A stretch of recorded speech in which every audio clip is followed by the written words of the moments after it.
अच्युतं केशवं रामनारायणं कृष्णदामोदरं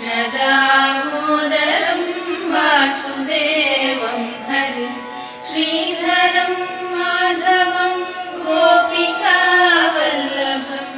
जानकीनायकं रामचन्द्रं भजे। अच्युतं केशवं सत्यभामाधवं माधवं श्रीधरं राधिकाराधितम् इन्दिरामन्दिरं चेतसा सुन्दरं देवकीनन्दनं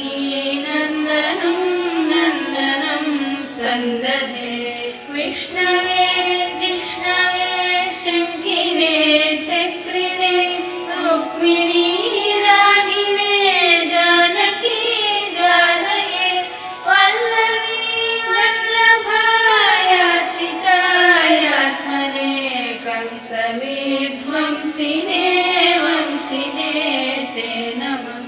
कृष्ण गोविन्द हे रामनारायण श्रीपते वासुदेवाजित श्रीनिधे अच्युतानन्त हे माधवाधोक्षज द्वारकानायक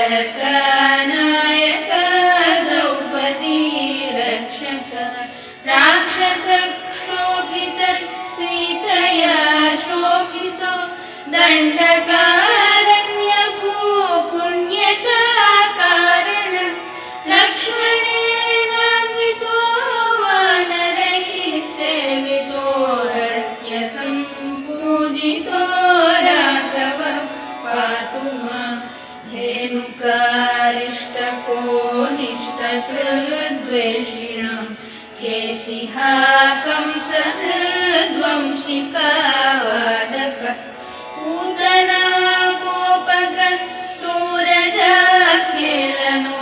बालगोपालकः पातु मां सर्वदा विद्युदुद्योतवत् प्रस्फुरद्वाससं प्रावृणं बोधवत् प्रोल्लसद्विग्रहं वन्यया मालया शोभितोरस्थलं लोहिताङ्घ्रिद्वयं वारिजाक्षं भजे। कुञ्चितैः कुन्तलैर्भ्राजमानाननं रत्नमौळिं लसत्कुण्डलं गण्डयो हारकेयूरकं कङ्कणं प्रोज्ज्वलं किङ्किणीमञ्जुलं श्यामलं तं भजे।